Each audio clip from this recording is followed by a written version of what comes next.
നമസ്കാരം. സന്ധ്യാദീപത്തിലേക്ക് എല്ലാ സജ്ജനങ്ങൾക്കും സ്വാഗതം.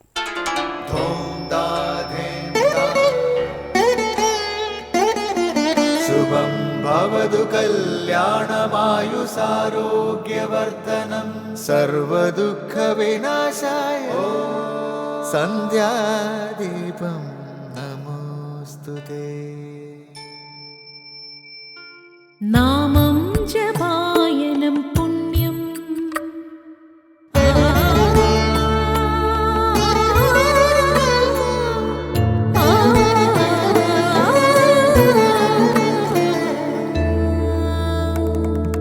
നാമം ജപായനം പുണ്യം നിരുപമദീപാങ്കുരം പോലെ സ്വരശ്രുതിലയവരമതുലം ദീവാങ്കണം മോക്ഷസംഗീതസാരം നീളും വഴിത്താരയിൽ ജീവതാരം മന്ത്രാലാപം മായാവിൻ നിൻ പ്രസാദം.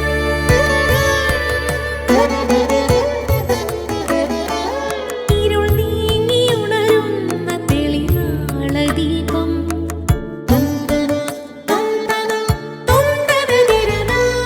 ഇരുൾ നീങ്ങിയുണരുന്ന തെളിനാളദീപം പ്രണവാമൃതം ചൊരിയുന്ന ദീപം. ദീപം ദീപം ദീപം ദീപം സന്ധ്യാദീപം.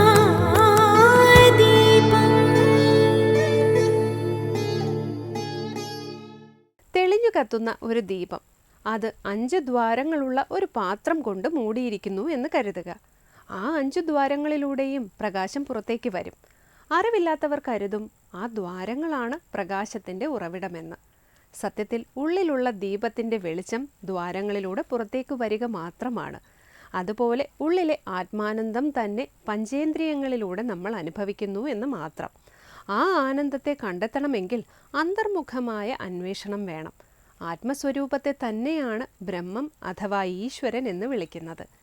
ഈശ്വരൻ ഉള്ളിൽ തന്നെയുണ്ട്, എന്നാൽ നമ്മളത് അറിയുന്നില്ല. കയ്യിലിരിക്കുന്ന വൈരം കൊടുത്ത് മിഠായി വാങ്ങിക്കഴിക്കുന്ന ഒരു കുട്ടിയെപ്പോലെയാണ് ഇന്ന് നമ്മൾ. ലഹരിയിൽ സുഖം തേടുന്നവർ സ്വയം നശിക്കുന്നു, കുടുംബത്തെയും നശിപ്പിക്കുന്നു. ആധ്യാത്മികത മനസ്സിലാക്കിയാൽ നമ്മൾ ആരെന്നും എന്തെന്നും മനസ്സിലാക്കുന്നു. താൻ അപൂർണനാണെന്ന ഭ്രമം നീങ്ങിയവന് എപ്പോഴും ആനന്ദം തന്നെ. തുടർന്ന് നമ്മുടെ മനസ്സിന് അമൃതധാരയാകുന്ന ഗുരുവചനം കേൾക്കാം. ഹൃദയം ശുദ്ധമാകണമെങ്കിൽ ഈശ്വരനോട് പ്രേമമുണ്ടാകണം, സദ്ഗുണങ്ങളുണ്ടാകണം. ഈശ്വരനോട് അടുക്കുന്നതിനുള്ള പ്രധാന തടസ്സം നമ്മുടെ സ്വാർത്ഥതയാണ്. അന്യരോട് കരുണ തോന്നുമ്പോൾ നമ്മുടെ സ്വാർത്ഥത തനിയേ കൊഴിഞ്ഞു പോകുന്നു. മാതാ അമൃതാനന്ദമയി ദേവി. അടുത്തതായി ശ്രീ ശങ്കരാചാര്യ രചിച്ച ശിവാനന്ദലഹരിയിലെ ശ്ലോകം ശ്രീ കാവാലം ശ്രീകുമാർ ആലപിക്കുന്നത് കേൾക്കാം.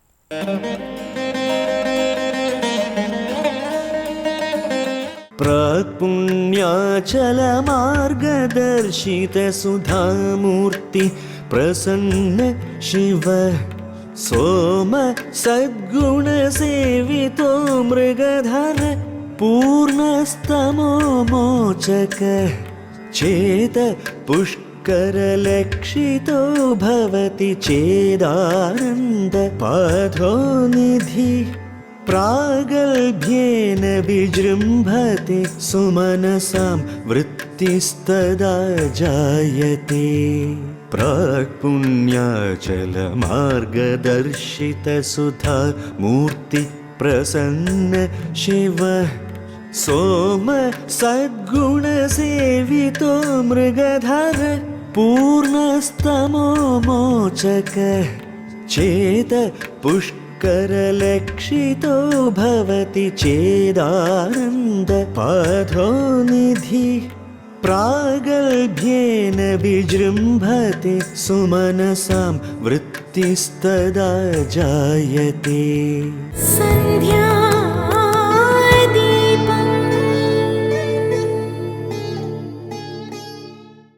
ഇനി ശ്രീ ശങ്കരാചാര്യരുടെ കൃതികൾ വ്യാഖ്യാനിക്കുന്ന ശങ്കര സ്തോത്രാമൃതമാണ്.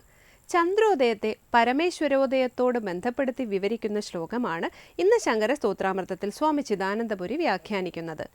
നക്ഷത്രഗണങ്ങളോടുകൂടി ചന്ദ്രൻ ഉദിക്കുമ്പോൾ സമുദ്രം ആനന്ദപൂർണമാകുന്നു. ഈ സമയത്ത് സജ്ജനങ്ങൾക്ക് ആനന്ദാനുഭവം ഉണ്ടാകുന്നു.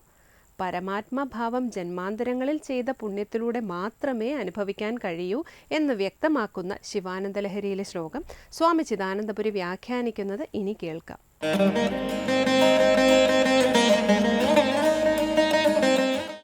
ശ്രീശങ്കര കൃതികളിൽ ശിവാനന്ദലഹരിയിൽ 37 ശ്ലോകങ്ങളാണ് നമ്മൾ ശ്രദ്ധിച്ചത്. 38-ാം ശ്ലോകത്തിൽ പൂർവ പുണ്യഫലമായി ഭഗവത് ഭക്തി നമ്മളിലുണ്ടാവുന്നു. അങ്ങനെ ആ ഭക്തിയുടെ ഫലമായിട്ട് പരമാത്മഭാവം അല്ലെങ്കിൽ പരമേശ്വര ഭാവം ഉയർന്നാൽ ഭക്തന്മാർ ആ പരമാനന്ദ സ്വരൂപത്തിൽ അങ്ങേയറ്റം ആനന്ദിക്കുന്നവരായിത്തീരുന്നു എന്ന് പറയുന്ന ഒരു ശ്ലോകമാണ്. വളരെ ശ്രദ്ധിച്ചാൽ മാത്രമേ ഇതിൻ്റെ താത്പര്യം മനസ്സിലാവൂ. നോക്കൂ. പ്രാക് പുണ്യാചല മാർഗദർശിത സുധാമൂർത്തി പ്രസന്ന ശിവ സോമസദ്ഗുണ സേവിതോ മൃഗധര പൂർണ്ണസ്തമോ മോചകഃ ചേതപുഷ്കരലക്ഷിതോ ഭവതി ചേദാനന്ദപാഥോ നിധി പ്രാഗദ്ഭ്യേന വിജൃംഭതേഷു മനസാം വൃത്തിസ്തദാ ജായത്തെ. ഇവിടെ സദ്ഗുണസേവിത എന്നുള്ളിടത്ത് സദ്ഗണസേവിത എന്നും പാഠമുണ്ട്. പ്രാക് പുണ്യാചല മാർഗദർശിത സുധാമൂർത്തി. അവിടെ ചന്ദ്രൻ ഉദിക്കുന്നതാണ് കൽപ്പിക്കുന്നത്. അപ്പം ചന്ദ്രൻ ഉദിക്കുന്നതിനെ കൽപ്പിക്കുന്നതോടൊപ്പം അത് പരമാത്മഭാവത്തിൻ്റെ ഉദയം കൂടിയായിട്ട് നമ്മൾ എടുക്കണം. ഈ രണ്ട് ഭാവങ്ങളെയും ഒരുപോലെ ഒന്ന് വാച്യാർത്ഥത്തിലും ഒന്ന് ലക്ഷ്യാർത്ഥത്തിലും മനസ്സിലാക്കാൻ നമുക്ക് സാധിക്കണം. അപ്പോൾ ചന്ദ്രോദയം എന്നുള്ളത് വാച്യാർത്ഥം, പരമേശ്വരൻ്റെ ഭാവോദയം എന്നുള്ളത് ലക്ഷ്യാർത്ഥം. രണ്ടർത്ഥങ്ങൾ ഓരോ വാക്കിനും മനനം ചെയ്താലേ ഈ ശ്ലോകത്തിൻ്റെ മഹിമ നമുക്ക് മനസ്സിലാവും, താത്പര്യം മനസ്സിലാവും. ഇപ്പോൾ പ്രാക് പുണ്യാചല മാർഗദർശിത സുധാമൂർത്തി. സുധാമൂർത്തി, അമൃതമൂർത്തി. സുധ അമൃത, അമൃതമൂർത്തി ചന്ദ്രൻ. ചന്ദ്രൻ അമൃതമൂർത്തിയാണ്, അമൃതകിരണനാണ്. ആ ചന്ദ്രൻ പ്രാക് പുണ്യാചല മാർഗദർശിതനായിട്ട് പ്രാക് ദിക്കിലുള്ള, കിഴക്കൻ ദിക്കിലുള്ള ചന്ദ്രോദയം കൊണ്ട് പുണ്യകരമാകുന്ന അചലത്തിൽ, പർവ്വതത്തിൽ തൻ്റേതായ മാർഗത്തിലൂടെ ഉദിക്കുകയാണ്. എങ്ങനെ? പ്രസന്നനായിട്ട്, മംഗളസ്വരൂപനായിട്ട് ആ ചന്ദ്രൻ, സോമൻ, സദ്ഗുണയുക്ത ഭാവത്തിലുള്ള നക്ഷത്രങ്ങളാൽ സേവിതനായിട്ട്. ഇനി വേണമെങ്കിൽ അവിടെ പാഠഭേദത്തിന് കൂടുതൽ പ്രാധാന്യം കൊടുത്തിട്ട് സദ്ഗണസേവിതനായിട്ടെന്ന് പറഞ്ഞാൽ കുറച്ചും കൂടി എളുപ്പമാണ്. അപ്പോൾ ചന്ദ്രൻ്റെ സദ്ഗണങ്ങളായിട്ട് നക്ഷത്ര സമൂഹങ്ങളുണ്ട്. അപ്പോൾ നക്ഷത്ര സമൂഹങ്ങളാൽ സേവിതനായിട്ട്, സദ്ഗണസേവിതനായിട്ട് ചന്ദ്രൻ ഉദിക്കുകയാണ്, സോമൻ. എങ്ങനെ? മൃഗധരനായിട്ട്. മാനിൻ്റെ അടയാളം ചന്ദ്രമണ്ഡലത്തിൽ സ്പഷ്ടമാണല്ലോ. അപ്പം മൃഗധരനായിട്ട്. എങ്ങനെയുള്ള ചന്ദ്രൻ? പൂർണ്ണസ്തമോ മോചകഃ, പൂർണ്ണമായും ഇരുട്ടിനെ നീക്കുന്നവനായ, തൻ്റെ അമൃത കിരണങ്ങളെ കൊണ്ട് പ്രകാശം പ്രസരിപ്പിക്കുന്നവനായ ചന്ദ്രൻ ഉദിക്കുകയാണ്. ആ സമയത്ത് സദ്ഗണസേവിതോ മൃഗധര പൂർണ്ണസ്തമോ മോചക ചേത പുഷ്കരലക്ഷിതോ ഭവതി ചേത്. അങ്ങനെയുള്ളതായ ചന്ദ്രൻ ആകാശദേശത്ത് ഉദിക്കുകയാണെങ്കിൽ അങ്ങേയറ്റം ആനന്ദത്തെ പ്രദാനം ചെയ്യുന്ന ആ ഭാവത്തോടുകൂടി നമ്മുടെ മനസ്സാകുന്ന താമരയിൽ അതിനെ ഉൾക്കൊള്ളാൻ നമുക്ക് കഴിയുമ്പോൾ എന്തായി? ആനന്ദപാഥോനിധി, പാഥോനിധി സമുദ്രം, ആനന്ദസമുദ്രം പ്രാഗദ്ഭ്യേന വിജൃംഭതേ, അതിൻ്റെ പ്രഗത്ഭഭാവത്തോടുകൂടി എല്ലാ മഹിമയോടും കൂടി വിജൃംഭണം ചെയ്യുന്നു, വികസിതമാകുന്നു. ഇപ്പോൾ ചന്ദ്രോദയത്തിൽ സമുദ്രം വളരെ ആനന്ദപൂർണമായിട്ട് ഉയരുന്നു. ആ സമയത്ത് സുമനസാം സജ്ജനങ്ങളുടെ വൃത്തി ഉണ്ടാവുന്നു. സജ്ജനങ്ങൾക്ക് ആ ചന്ദ്രോദയത്തിൻ്റെ ആനന്ദം അങ്ങേയറ്റം അനുഭവിക്കാൻ കഴിയുന്നു. ഇത് വാച്യാർത്ഥം. ഇനി ലക്ഷ്യാർത്ഥം എടുക്കുമ്പോൾ ഇവിടെ പരമാത്മതത്വത്തെ, പരമേശ്വര തത്വത്തെ ചേർത്ത് മനസ്സിലാക്കണം. അതെങ്ങനെയാണ് മനസ്സിലാക്കുക? നോക്കൂ, പ്രാക് പുണ്യാചല മാർഗദർശിത സുധാമൂർത്തിയാണ്. സുധാമൂർത്തി അമൃതത്വത്തെ പ്രദാനം ചെയ്യുന്ന മൂർത്തി പരമാത്മാ, പരമേശ്വരൻ. അവിടെ ചന്ദ്രൻ എന്നുള്ള അർത്ഥമല്ല എടുക്കേണ്ടത്. ഏതൊരു തത്വജ്ഞാനം കൊണ്ടാണോ അമൃതത്വം, അവനാണ് സുധാമൂർത്തി. ആ സുധാമൂർത്തി ഉദിക്കുന്നത് പ്രാക് പുണ്യാചല മാർഗദർശിതനാണെന്ന് പറയുമ്പോൾ മുമ്പ് ചെയ്ത അചല സമാനമായ പുണ്യത്തിൻ്റെ ഫലമായിട്ട് മാത്രമേ അത് ഉദിക്കൂ. ഇന്നലെകളിൽ ജന്മാന്തരങ്ങളിൽ ചെയ്ത പുണ്യത്തിൻ്റെ ഫലരൂപമാണ് ഭഗവത് തത്വ സാക്ഷാത്കാരം. അതിൽ സന്ദേഹമില്ല. അങ്ങനെ പുണ്യത്തിൻ്റെ ഫലമായിട്ട് ഭഗവത് ഭാവം പ്രകടമാകുമ്പോഴോ ആനന്ദവൃത്തി ഉണ്ടാവുന്നു. എങ്ങനെ? ആ ഒരു നിലയ്ക്കുള്ള വ്യാഖ്യാനം നമുക്ക് അടുത്ത പ്രാവശ്യം ശ്രദ്ധിക്കാം.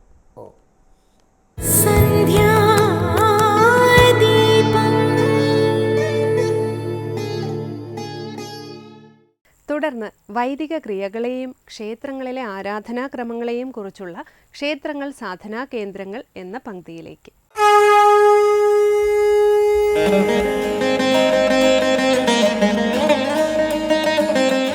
ക്ഷേത്രാചാരങ്ങളിലെ യോഗശാസ്ത്ര സംബന്ധമായ സങ്കല്പങ്ങളാണ് കഴിഞ്ഞ അധ്യായത്തിൽ നമ്മൾ ചർച്ച ചെയ്തത്. ഈ അധ്യായത്തിൽ ചിന്തിക്കുന്നത് ക്ഷേത്രാരാധനാക്രമങ്ങളിൽ, വിശേഷിച്ച് കേരളീയമായ ക്ഷേത്ര പദ്ധതികളിൽ വൈദിക സമ്പ്രദായങ്ങൾക്കുള്ള സ്വാധീനം എന്നൊരു വിഷയമാണ് ഈ അധ്യായത്തിൽ ചിന്തിക്കുന്നത്.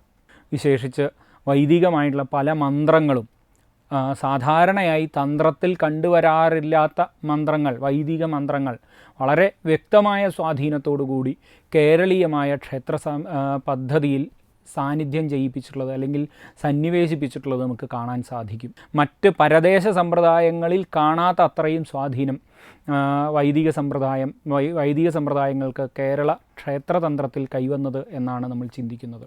ഭാരതീയമായിട്ടുള്ള എല്ലാ വിജ്ഞാനധാരകളും ആരംഭിച്ചിരിക്കുന്നത് ശ്രുതികളിൽ നിന്നാണ്. ശ്രുതികൾ എന്ന് സാമാന്യമായി പറയുമ്പോൾ കേട്ടത് എന്നാണ് സാമാന്യമായിട്ടുള്ള അതിൻ്റെ അർത്ഥം. ആരോ പറഞ്ഞു ആരോ കേട്ടു എന്നുള്ളൊരു സാമാന്യമായ അർത്ഥം അതിന് നമുക്ക് കാണാം. എന്നാൽ ശ്രുതികൾ ഒരു പാരമ്പര്യമായ ഉപദേശപ്രകാരത്തിലാണ് കൈമാറ്റം ചെയ്യപ്പെട്ടിട്ടുള്ളത്. ഇതൊന്നും എഴുതപ്പെട്ടിട്ടുള്ള രൂപത്തിലായിരുന്നില്ല പൂർവ്വകാലത്ത് ഈ വളർന്നതും വികാസം പ്രാപിച്ചതും.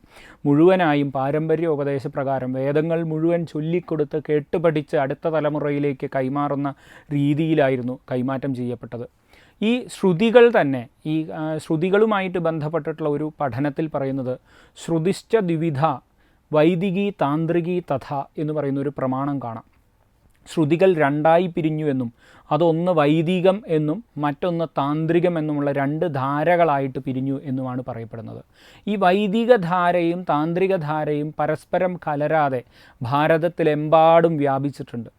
നമുക്ക് പ്രത്യേകിച്ച് ഭാരതത്തിൻ്റെ പടിഞ്ഞാറൻ പ്രദേശങ്ങളിലേക്ക് ചെന്ന് കഴിഞ്ഞാൽ വളരെ ശക്തമായ വൈദികമായ സ്വാധീനം നമുക്ക് കാണാൻ സാധിക്കും.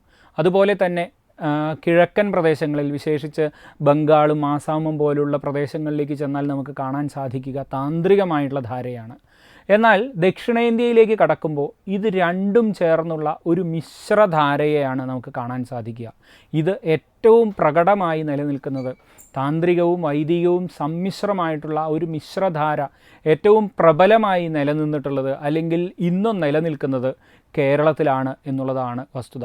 കേരളീയ തന്ത്രശാസ്ത്രം എന്ന് പറയുന്നത് അല്ലെങ്കിൽ കേരളീയ ക്ഷേത്രാരാധനാ പദ്ധതികൾ എന്ന് പറയുന്നത് ഇത്തരത്തിലുള്ള ഒരു മിശ്രധാരയാണ്. വൈദികത്തിൻ്റെയും താന്ത്രികത്തിൻ്റെയും ഒരു മിശ്രധാരയാണ്. അതുകൊണ്ട് തന്നെയാണ് കേരളീയ ക്ഷേത്ര ആരാധനാ സമ്പ്രദായങ്ങളിൽ വൈദികമായിട്ടുള്ള ഓരോ സമ്പ്രദായങ്ങൾക്കും മന്ത്രങ്ങൾക്കും ഒക്കെ ഇത്രയധികം സ്ഥാനം കൈവന്നിട്ടുള്ളത്. അവസാനമായി ദീപാരാധനയാണ്. ക്ഷേത്രസന്നിധിയിലെത്തി അവിടുത്തെ പൂജാവിശേഷങ്ങളും ക്ഷേത്ര ചരിത്രവും മനസ്സിലാക്കി ദീപാരാധന തൊഴുതു മടങ്ങാം. എല്ലാവർക്കും നമസ്കാരം.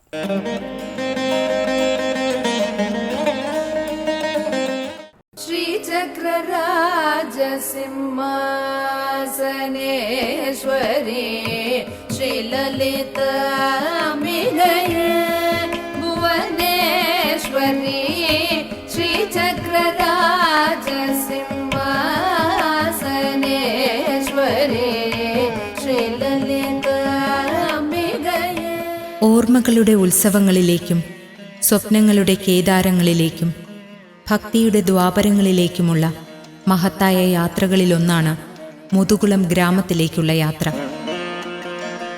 ഓരോ ഗ്രാമങ്ങളും സ്നേഹത്തിൻ്റെ ഒരു കൊച്ചു ദ്വീപ് പോലെയാണ്. അത്യപൂർവമായ വൃക്ഷലതാദികളും ആർദ്രമായ ഭൂപ്രകൃതിയുമൊക്കെ ഈ ഗ്രാമത്തിനു ചാരുതയേകുമ്പോൾ ഈ ദേശത്തിൻ്റെ പരദേവതയായ പാണ്ഡവർക്കാവ് ദേവി ഗ്രാമത്തിൻ്റെ നിത്യചൈതന്യമായി വിളങ്ങുന്നു. പാണ്ഡവർക്കാവ് എന്ന പേര് സൂചിപ്പിക്കുന്നതുപോലെ തന്നെ മഹാഭാരത കഥയിലെ പഞ്ചപാണ്ഡവന്മാരുടെ പാദസ്പർശമേറ്റ ഭൂമിയാണിതെന്ന വിശ്വാസം ക്ഷേത്ര ചരിത്രത്തെ ദ്വാപരയുഗത്തിലേക്ക് കൂട്ടിക്കൊണ്ടുപോകുന്നു. ഈ പ്രപഞ്ചത്തിലെ മനുഷ്യരാശിയുടെ സർവ്വകഥകളും നിറഞ്ഞു നിൽക്കുന്ന മഹത്തായ ഇതിഹാസമാണല്ലോ മഹാഭാരത കഥ. മാതൃപുത്ര പിതൃസ്നേഹവും ഗുരുശിഷ്യബന്ധവും മനുഷ്യനിലെ സർവ്വവികാര വിചാരങ്ങളെക്കുറിച്ചും യുദ്ധത്തിനെയും ശാന്തിയെയും മോക്ഷത്തിനെക്കുറിച്ചുമെന്ന് വേണ്ട ഇന്ന് ആധുനിക ലോകം അത്ഭുതത്തോടെ നോക്കിക്കാണുന്ന ദിവ്യഗ്രന്ഥമായ ഭഗവത്ഗീത പോലും രചിക്കപ്പെടുന്നത് മഹാഭാരത കഥയിൽ നിന്നാണ്. ആർഷഭാരതം ലോകത്തിന് സമർപ്പിച്ച മഹത്തായ ഗ്രന്ഥങ്ങളിലൊന്നാണ് ഭഗവത്ഗീത.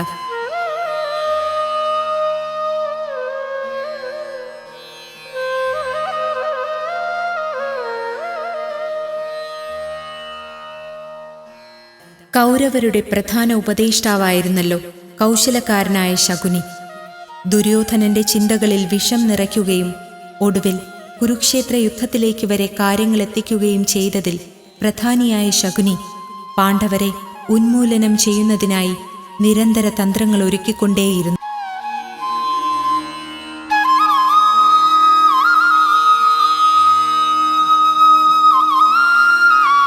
ഒരിക്കൽ ശകുനിയുടെ തന്ത്രത്തിൽ കുടുങ്ങി പാണ്ഡവർ ചൂതുകളിക്കാൻ നിർബന്ധിതരാകുകയും ചൂതുകളിയിൽ പരാജയപ്പെടുകയും ചെയ്തതോടുകൂടി മുൻകൂറായി പറഞ്ഞുറപ്പിച്ച ഉടമ്പടി പ്രകാരം പാണ്ഡവർ വനവാസത്തിനും അജ്ഞാതവാസത്തിനും വിധിക്കപ്പെടുന്നു. ഈ വനവാസകാലത്ത് പാണ്ഡവർ ഭാരതത്തിന്റെ പല ഭാഗങ്ങളിലും വസിക്കുകയും അതുമായി ബന്ധപ്പെട്ട് നിരവധി ദേശങ്ങളിൽ പഞ്ചപാണ്ഡവരിൽ പലരുടെ പേരിലും പ്രതിഷ്ഠിക്കപ്പെട്ട ക്ഷേത്രങ്ങളും നിലനിൽക്കുന്നുവെന്നതാണ് സത്യം.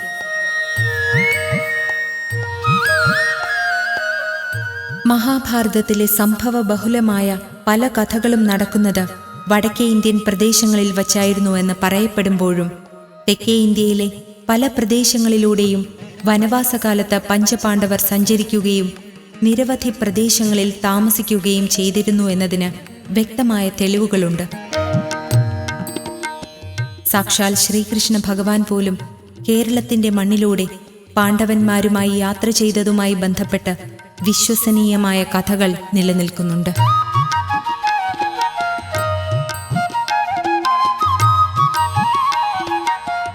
ദ്വാപരയുഗ കാലത്ത് ഓണാട്ടുകരയുടെ പ്രധാന ഭാഗങ്ങളായ ഹരിപ്പാട് മുതൽ കായംകുളം വരെയുള്ള പ്രദേശങ്ങൾ നിറയെ മഹാവനമായ ഖാണ്ഡവ വനമായിരുന്നു. ചരിത്രങ്ങളിൽ നിറഞ്ഞു നിൽക്കുന്ന ഖാണ്ഡവ വന ദഹന കഥയുമായി ബന്ധപ്പെട്ട ഐതിഹ്യം നിലനിൽക്കുന്ന ക്ഷേത്രങ്ങളാണ് മുതുകുളത്തിന്റെ സമീപ പ്രദേശങ്ങളായ ഏരുവ, ഏവൂർ, പത്തിയൂർ, കണ്ണുമംഗലം, മണ്ണാറശാല എന്നീ ക്ഷേത്രങ്ങൾ.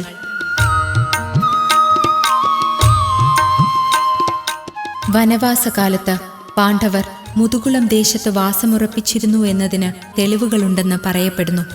ഖാണ്ഡവദഹന കഥ അതിലൊന്നാണ്.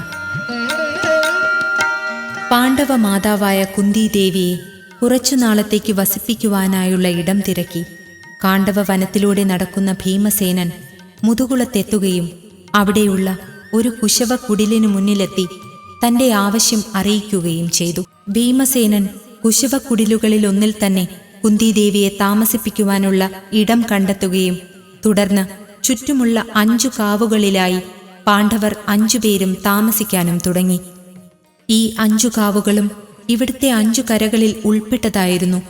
അങ്ങനെയാണ് ഈ പ്രദേശത്തിന് പാണ്ഡവർക്കാവെന്ന പേരുണ്ടാകുന്നത്.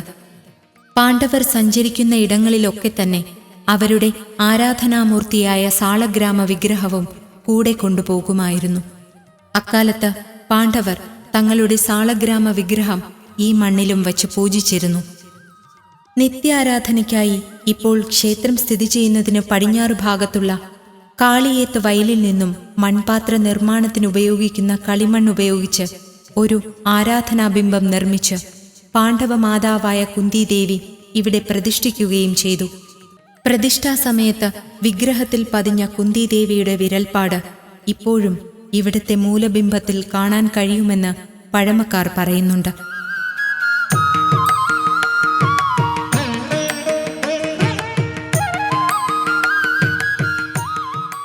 അങ്ങനെ കാലാന്തരത്തിൽ മുതുകുളം ദേശക്കാർക്ക് ദ്വാപരയുഗത്തോളം പഴക്കവും സാക്ഷാൽ പഞ്ചപാണ്ഡവരുടെ ചരിത്രവുമായി ബന്ധപ്പെട്ട് പാണ്ഡവർക്കാവുന്ന ദേവീക്ഷേത്രമുണ്ടാവുകയും തലമുറകളായി തങ്ങളുടെ പരദേവതയായ ദേവി സ്നേഹാമൃതം ചുരത്തി ഈ ഗ്രാമത്തിന്റെ ചൈതന്യമായി നിലകൊള്ളുന്നുവെന്നതാണ് സത്യം.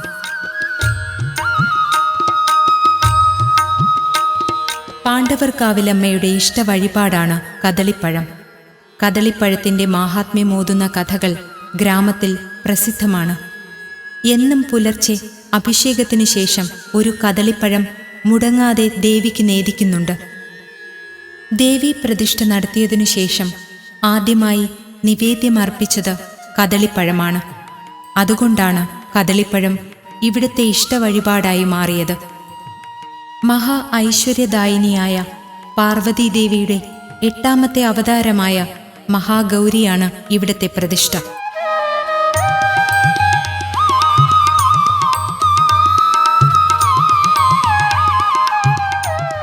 ദേവിയുടെ തിരുനാളായാണ് തൃക്കാർത്തിക അറിയപ്പെടുന്നത്.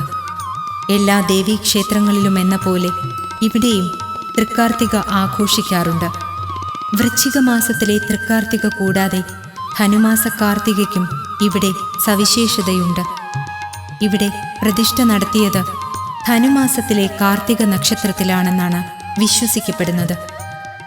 ഉത്സവ ദിവസങ്ങളിലെന്ന പോലെ ഈ ജന്മദിനത്തിലും വിശേഷാൽ പൂജകളും എഴുന്നള്ളത്തും നടത്താറുണ്ട്. പ്രകൃതി അനുഗ്രഹിച്ച വിശാല ഭൂമിയിൽ ചുറ്റമ്പലവും നാലമ്പലവും ശ്രീകോവിലും ഉപദൈവങ്ങളുമടങ്ങുന്ന ക്ഷേത്ര സമുച്ചയം ഒരു ഗ്രാമത്തിന്റെ സർവവിശുദ്ധിയോടും കൂടി നിലനിൽക്കുന്നു. ദേവീമന്ത്രം ഉരുവിട്ടുകൊണ്ടിരുന്ന ക്ഷേത്രാങ്കണത്തിലെ മരങ്ങളുടെ നിശബ്ദതയിലേക്ക് പ്രദോഷപൂജയുടെ നാദങ്ങൾ നിറയുമ്പോൾ ദേവിയുടെ തിരുസന്നിധിയിലെത്തി പുണ്യദർശനം നേടുവാനായി ഭക്തജനങ്ങൾ പ്രദക്ഷിണ വഴികളിൽ നിറഞ്ഞു. ഇനിയുള്ള ഓരോ നിമിഷങ്ങളും പ്രാർത്ഥനകളുടേതാണ്. കുന്തിദേവി കൊളുത്തിയ വിളക്കുകളുടെ തുടർച്ച പോലെ ക്ഷേത്രവിളക്കുകൾ തെളിയുന്നു. പള്ളിയുണരുവാൻ പാണീരവം ഉള്ളിലോരാനന്ദ സങ്കീർത്തനം. പള്ളിയുണരുവാൻ പാണീരവം ഉള്ളിലോരാനന്ദ സങ്കീർത്തനം. അലങ്കാരപ്രഭ തൂകും നിൻമുഖം കണ്ടാൽ മനമൊരു ഭക്തിക്കടലായി മാറും. അമ്മേ ശരണം ദേവി